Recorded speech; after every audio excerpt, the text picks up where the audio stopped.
Today we're making my pumpkin pie recipe, which uses heavy cream instead of evaporated milk for an extra silky smooth filling. First step is we are going to blind bake the pie crust. So for the crust, you have a few options. You can use a store-bought frozen pie crust that's already shaped in a pan. Try to look for an all butter crust when buying a store-bought. The second option is to buy pie crust that is not in a pan yet and roll it out into a baking dish. This is going to give you a little bit of a bigger pie shell, which I prefer. And if you're an overachiever, you can make a pie crust from scratch. So we're gonna line the pie crust with parchment paper, and to weigh it down, we're gonna use some rice. You can also use dried beans or pie weights. So now I'm gonna carefully remove the parchment paper and the rice. Now we're gonna poke some holes using a fork so that it doesn't puff up too much as we bake it.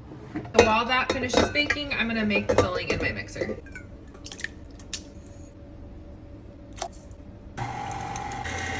We have our par-baked crust and our filling done. And while this is still warm, we're just gonna carefully pour the filling in. So I filled this almost to the top, but I left like a slight gap between the crust and the top of the filling. I cut this ring out of parchment paper before I added the crust to the pan, and I'm just gonna cover it so that the crust doesn't overbake on the edge. This way, about halfway through, you can just pull off the pie guard instead of having to add one on to prevent it from browning.